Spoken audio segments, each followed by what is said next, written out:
Salut! Bine ai venit în universul cărților, locul unde poveștile prind viață. Astăzi citim cartea Bunelor maniere. Să începem! Capitolul se numește La telefon și tot timpul.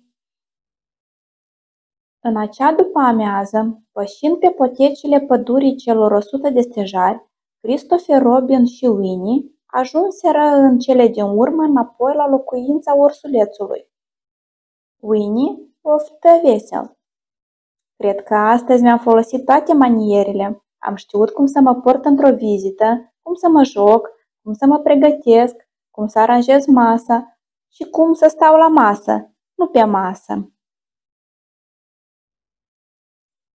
Ursuleț, nătăfleț, ce ești, spuse Christopher Robin cu drag. Manierele se folosesc peste tot și tot timpul. O, răspunse Winnie cu un aer plin de înțelepciune. Nu știi niciodată ce surprize îți pot face manierele astea. Mâine dimineață, de cum mă trezesc, o să-mi folosesc manierele la telefon, spuse Christopher Robin. Eu nu am telefon, constată Winnie mâhnit, așa că nu am deloc maniere pentru telefon. Dar putem să le exersăm, Winnie, sugeră Christopher Robin, chiar și fără telefon, continuă el apucând una dintre căinile lui Winnie. Țrrrr! Winnie își puse și el o cană la ureche. Atunci când răspunzi la telefon, spui alo și te prezinți, explică Christopher Robin. Alo și te prezinți, repetă Winnie. Am o idee mai bună, replică băiatul. Poți să spui alo, sunt Winnie de pluș. Așa parcă e mai bine, în cuvință Winnie.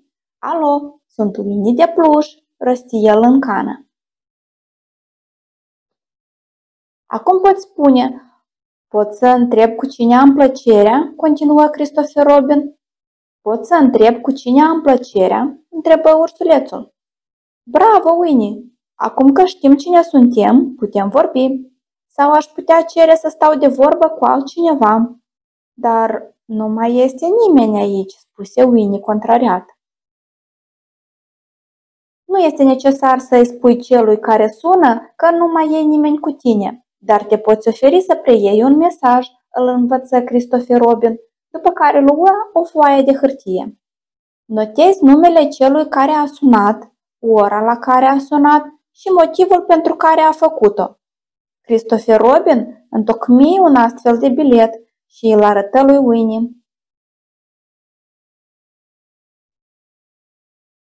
Iată, un bilet cu adevărat folositor, spuse Winnie. Devine folositor abia în clipa în care îl înmânezi persoanei căreia îi este destinat, fu de părere Christopher Robin. O să îl dau imediat lui Purceluș, răspunse Winnie nerăbdător. Dar acesta este doar un exemplu inventat, îi aminti Christopher Robin. Lui Winnie biletul nu îi se părea deloc inventat, dar nu spuse nimic. Acum cunosc toate manierele, întrebă Winnie. Tot timpul trebuie să folosești bunele maniere, în tot felul de situații începu să explice Christopher Robin. De exemplu, trebuie să ceri voi atunci când vrei să împrumuți un obiect și trebuie să-l înapoiezi la timp. Să pui mâna la gură dacă strănuți sau caști, să oferi scaunul tău cuiva care are mai multă nevoie de el, să-ți ceri scuze dacă strici jucăria altcuiva și să te oferi să-i o înlocuiești. Să întreb înainte de a strica un obiect, repetă Winnie, să ofer strănutul cuiva care are mai multă nevoie de el, să pun mâna la scaun înainte să spun că îmi pare rău?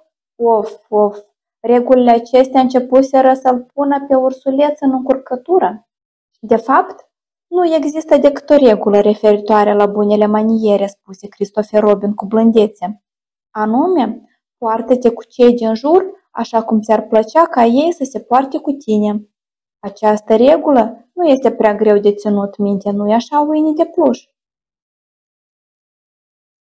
Felul în care vrei să fii tratat de către alții este felul în care îi tratezi și tu pe alții, spuse Winnie. Chiar dacă părea puțin complicat, ideea suna bine. De aceea, Winnie început să îngânie un nou cântecel despre bunele maniere, care și el suna bine. Ce de expresii politicoase, scuze, bravo, cu plăcere, sau dăm te rog borcanul cu miere. Dar dacă uiți cuvintele frumoase, des multe ori dacă rimează, ține minte atât, bunătatea contează.